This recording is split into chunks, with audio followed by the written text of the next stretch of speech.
In March 2023, an entire bank effectively vanished in a day and a half. Silicon Valley Bank didn't die slowly. It was taken down at smartphone speed. $40+ billion left through apps and online transfers in a single trading session. What looked like a boring regional institution turned out to be a live demonstration of how fragile the modern banking system really is. Most people shrugged it off as a tech bank problem. It wasn't. It was a dress rehearsal, a small-scale preview of what happens when confidence collides with leverage in a world where money moves at the speed of a tap. Now fast forward to 2026. Trillions in commercial real estate loans are coming due in a completely different world. Higher rates, half-empty offices, and banks overloaded with property debt. This time, it won't just be one bank. It will be the entire regional banking system stepping into the same trap,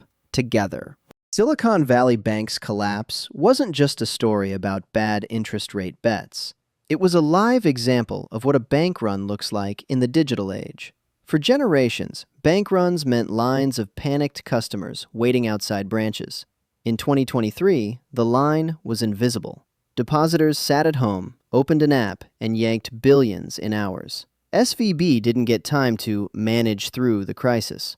Once confidence broke, withdrawals outran the bank's ability to sell assets. Bonds it thought it could hold to maturity suddenly had to be liquidated at losses. Solvency on paper didn't matter. Liquidity in real time did. That is the new template. Whenever depositors fear trouble, they don't wait, debate, or analyze footnotes. They move, quickly. SVB was treated as a one-off event. In reality, it proved that any bank with concentrated risks and online-savvy depositors can go from fine to finished in a single news cycle. Now, imagine that same dynamic hitting hundreds of institutions, all while a massive commercial real estate shock unfolds in the background. Behind the scenes, a calendar is quietly counting down to 2026. On that calendar sit roughly $1.8 trillion in commercial property loans scheduled to mature. These loans were written in a completely different era. Rock-bottom interest rates, packed office towers, stable cash flows, and the belief that downtown real estate was almost bulletproof. That world is gone. Remote and hybrid work have reshaped office demand. Buildings that once hummed at near full occupancy now glow half empty. Companies have shrunk their footprints, sublet unused space, or abandoned traditional offices altogether. Rental income is sagged, yet the debt tied to those properties hasn't shrunk with it. Now layer on higher borrowing costs. Loans that once carried rates around 3% will need to be refinanced at numbers closer to 8 or 9. The income streams that barely supported yesterday's cheap debt cannot sustain tomorrow's expensive debt. Maturity, thousands of owners will face the same cold math. The property is worth less, the payments are higher, and the numbers no longer work. That collision is baked into the timeline. When the value of a building drops below the size of its mortgage, the entire logic of ownership changes. You're no longer managing an investment. You're paying interest on a losing bet. That's exactly what many commercial landlords are confronting right now. Some of the most sophisticated real estate players on earth have already made their choice. Rather than pouring good money after bad, they've allowed lenders to take back trophy towers in major cities. Not because those companies are collapsing, but because those specific assets became financial black holes. That mindset will spread as 2026 approaches. Owners facing loan renewals will see 3 options. Refinance at far higher rates on a property worth far less, inject enormous new capital to plug the gap, or surrender the keys. The third option, as cold as it sounds, will often be the smartest move. Each surrendered building doesn't just hurt one balance sheet. It pushes down comparable property values, undermines neighboring loans, and adds pressure to already stressed lenders. What feels like individual decisions will accumulate into a coordinated wave of defaults that reshapes entire downtown skylines and the banks behind them. If you follow financial headlines, you'll hear a lot about the giant institutions, JP Morgan, Bank of America, and others. But those are not the players most exposed to commercial property losses. The real danger sits with regional banks, the mid-sized institutions that finance office parks, shopping centers, warehouses, and local developments across the country. For many of these banks, commercial property isn't a side business. It's the backbone of the loan book. 20, 30, even 40% of total lending. In some cases, their exposure to commercial real estate is several times larger than their entire equity base. That means they don't have much cushion if things go wrong. When loans are performing, this concentration looks profitable.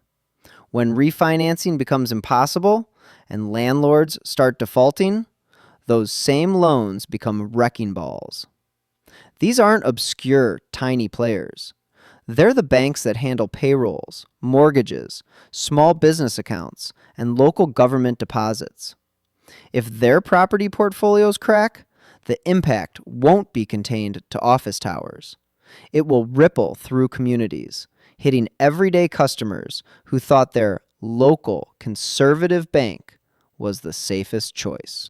Banks don't fail solely because their assets lose value. They fail when depositors stop believing they're safe. In a tightly wired financial system, perception moves faster than regulators. Once a few regional banks start taking visible losses on commercial property, the headlines will write themselves. CRE exposed lenders under pressure. Most people won't read the footnotes. They'll see a pattern and react. Businesses and households will start shifting deposits from regional banks to the largest institutions or money market funds. It won't require physical lines outside branches. A wave of transfers can happen on a Friday afternoon from phones and laptops. That outflow forces banks to sell assets, often the very loans now trading at distressed prices. Doing so locks in losses, erodes capital, and validates the fear that triggered the withdrawals. This is the SVB script on repeat, but distributed across hundreds of banks instead of one.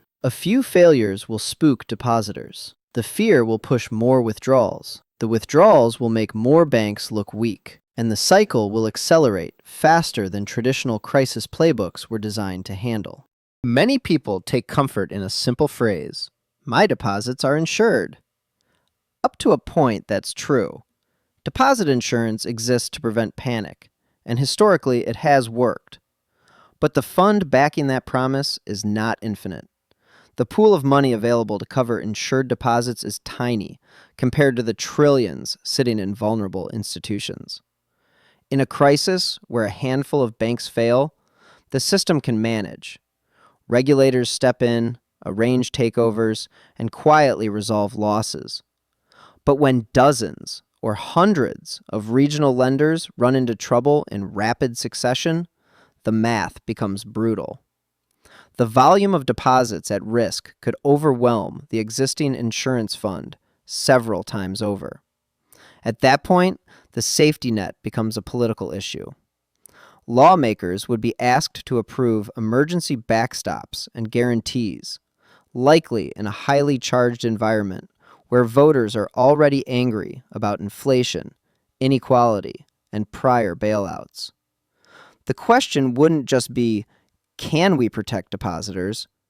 It would be, whose losses get socialized, and how much public backlash are we willing to accept?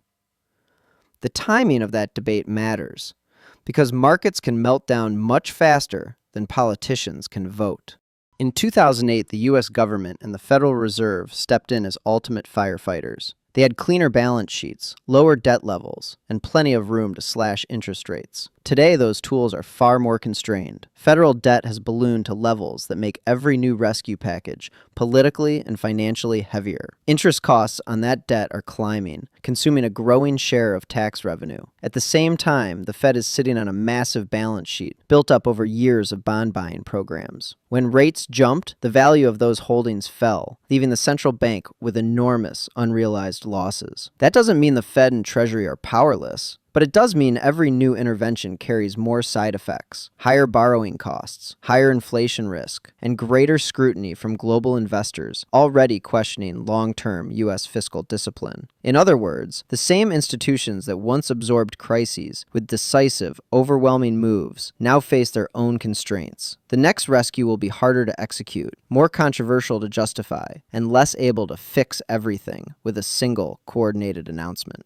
The next American banking crisis won't stay inside U.S. borders. It will hit a world already rethinking its reliance on the dollar and U.S. debt. For decades, the United States enjoyed a unique advantage. Global demand for dollars and treasury bonds allowed it to borrow cheaply and export financial stress elsewhere. That privilege is being quietly challenged. Major trading blocs are experimenting with non-dollar settlement. Central banks in emerging and developed countries alike have been trimming their treasury holdings and boosting reserves in other forms, especially gold. Energy exporters have begun accepting alternative currencies for oil and gas. If a wave of U.S. regional bank failures erupts, just as foreign confidence in American fiscal management is weakening, the result could be a dangerous feedback loop. The government may need to issue more debt to stabilize the system, at precisely the moment global buyers are demanding higher yields, or stepping back entirely. The perception that U.S. assets are always the safe haven isn't guaranteed forever. A mishandled crisis in 2026 could accelerate the gradual shift away from automatic trust, forcing America to pay more for the same lifelines it used to access with ease.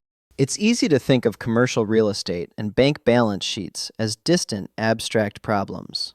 They're not. When buildings default and banks retrench, the damage travels quickly into everyday life. Pension funds and insurance companies hold large chunks of commercial property debt and related securities. When those values sink, retirement projections suddenly look far too optimistic. Cities rely heavily on commercial property taxes. Falling valuations punch holes in local budgets, forcing cuts to schools, transit, and public services. Construction slows to a crawl. Architects, engineers, contractors, and suppliers see projects canceled or shelved indefinitely. Tech startups and growing companies that depended on regional banks for lending and cash management find their credit lines frozen or yanked. Mortgage availability tightens, especially for non-cookie-cutter borrowers, putting renewed pressure on housing. Farmers lose access to seasonal credit from local banks that understood their business cycles. Municipalities struggle to fund infrastructure through bond markets if the usual bank buyers are crippled. What begins as a commercial property problem becomes a broad slowdown in hiring, investment, and income growth. The spreadsheet losses turn into real-world layoffs and delayed dreams. What's lining up for 2026 doesn't look like a typical cyclical recession. It looks like a stress test for the entire structure of American finance, how we lend, who bears risk, and what promises can realistically be kept. You have a mountain of commercial property loans maturing into a hostile environment, a banking sector concentrated in those loans, depositors who can flee with a swipe, a government carrying record debt, a central bank less able to unleash shock and awe support, and a global system increasingly skeptical of U.S. fiscal discipline. Those ingredients add up to more than a mild slowdown. They point toward a period where the rules of the game get rewritten, whether policymakers want that or not. Some banks will disappear. Some business models will prove unworkable. Certain assets people assumed were safe forever will be repriced, possibly brutally. For individuals, this isn't a script for panic. It's a warning that the strategies that worked in the past may not protect you in the next phase. The system is heading toward a shakeup, and pretending it's business as usual is the most dangerous bet of all. If you've watched this far, you're already ahead of most people. You now know that what's coming in 2026 isn't just another downturn. It's the collision of maturing debt, fragile banks, political limits, and global skepticism, all hitting at the same time. You can't control any of that, but you can control how prepared you are. You can decide whether you'll be the person who wakes up shocked by headlines, or the person who already understood the pattern and positioned accordingly. On this channel, that's exactly what we focus on: how these large-scale shifts really work, which signals matter and which are noise, practical ways to protect and position your savings, investments, and business. If you don't want to be blindsided by the next unexpected crisis, if you'd rather understand the game than be used by it, hit subscribe, turn on notifications, and stay with this series. The banking system is heading into a stress test it cannot avoid. Your job is to make sure your money isn't the collateral damage.